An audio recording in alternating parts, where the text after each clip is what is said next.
Aujourd'hui, ces mystères sont encore inexpliqués.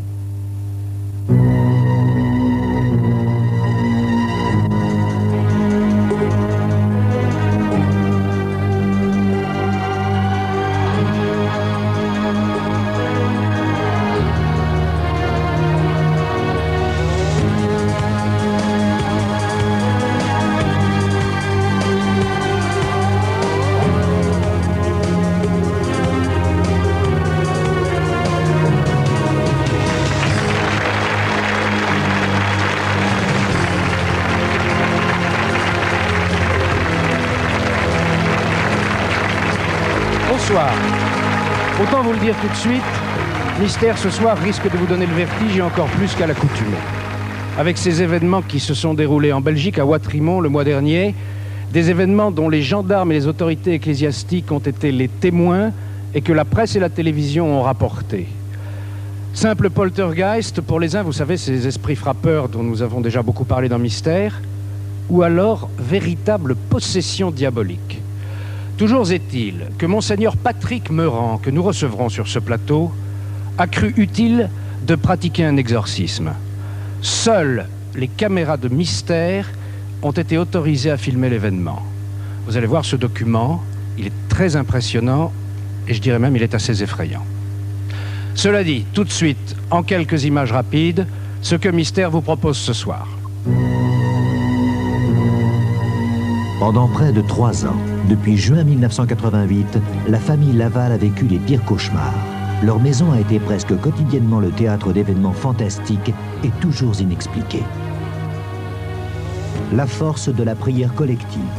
Condamné par la médecine, Jacques Brossier, chirurgien dentiste, rejoint le groupe de prière de Maggie Lebrun. Aujourd'hui, il est définitivement guéri. À l'âge de 8 ans, Angélique se met à parler en anglais, couramment, sans l'avoir jamais appris. Terriblement attirée par l'Angleterre, elle découvrira plus tard qu'elle y aurait déjà vécu au XVIIIe siècle. L'homme de Néandertal est-il toujours vivant? Depuis des siècles, d'étranges créatures ont été vues dans le monde entier, en particulier aux États-Unis où on l'appelle Bigfoot. Depuis près de 1000 ans, le sarcophage d'Arles-sur-Tech se remplit d'une eau très pure venue de nulle part. Les investigations scientifiques écartent la supercherie ainsi que tout phénomène naturel. Je vous propose maintenant d'aller voir ce qui s'est passé 3 ans durant chez les Laval. C'est en 1988, dans cette paisible région du centre de la France, que Jacques et Catherine Laval ont enfin pu acheter la maison de leurs rêves. Ils espéraient pouvoir y vivre tranquillement avec leurs 2 filles, car rien ne laissait présager les terribles événements qui allaient suivre. Je suis venue acheter cette maison parce que mon mari et moi voulions acheter une maison. Et en allant chez des amis, en passant, on voyait toujours cette maison qui était en vente. Donc on a fait le nécessaire pour y habiter. Quand on est rentré dedans pour emménager, moi j'ai voulu épouster un peu la tapisserie, où il y avait des toiles d'araignée et tout. Et en nettoyant des placards que l'ancienne propriétaire avait laissés, là j'ai trouvé des images pieuses.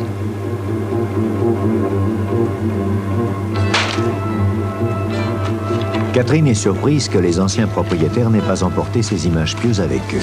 Puis un jour, alors que les Laval travaillent dans le jardin, Catherine va faire une autre découverte.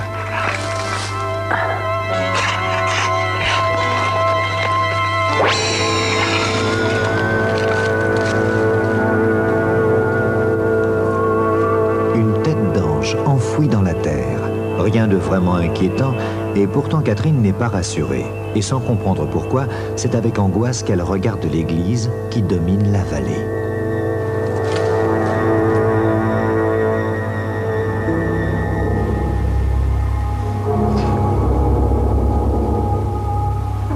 Les enfants sont couchés. Tout est calme. Jacques a repris son travail. Il est gardien de nuit dans un supermarché de la région. Pour la première fois, Catherine est seule, chez elle, la nuit avec ses filles. Et soudain...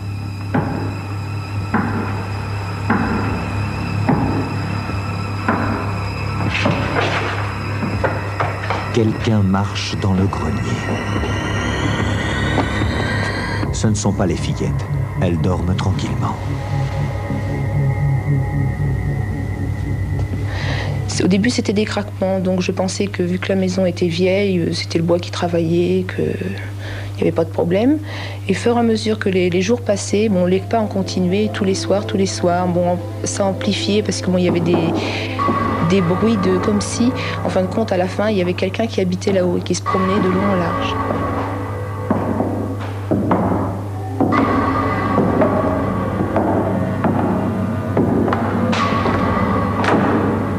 Et j'ai passé la nuit comme ça. Bon, là, le lendemain, quand mon mari est arrivé, le lendemain matin, je lui en ai parlé.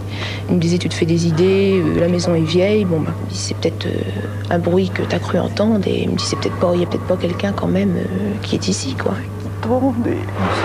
Moi, mon premier doute, c'était que bon, ça a se des idées, ou qu'alors, étant donné que c'était une maison qui a été pendant un bon petit moment sans être habitée, que ça aurait pu être aussi bien le parquet ou les murs qui travaillaient, quoi. Dans la journée, c'est Jacques qui reste à la maison. Les enfants vont à l'école et Catherine travaille dans le village voisin.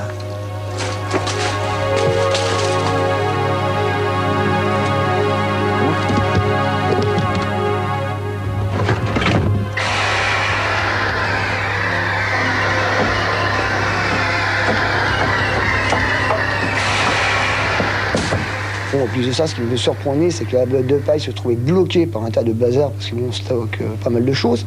Ça avait réussi à passer par-dessus tous les objets qu'il y avait pour me tomber dessus.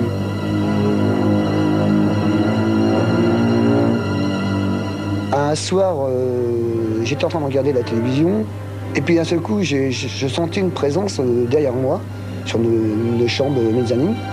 J'avais l'impression qu'il y avait quelqu'un. Je me suis retourné, j'ai vu deux ombres. Je pensais que c'était mes enfants. Les enfants, allez-vous coucher. Alors bon, j'aurais dit, bon écoutez les enfants, allez vous coucher, il y a l'école demain, c'est pas l'heure pour regarder la télévision. Et puis bon, j'ai pas prêté attention, je pensais qu'ils étaient prêts à se recoucher. Je me replonge dans le film, et puis au bout d'un quart d'heure, je me retourne, je revois deux ombres. Et là, j'ai décidé de monter directement dans la chambre, et prêt à monter les escaliers, il y a les deux ombres que j'avais perçues, donc je pensais que c'était mes enfants. Tout compte fait, c'était deux genres des silhouettes qui sont carrément teints comme des rideaux, comme si on tirait sur des rideaux pour les ouvrir.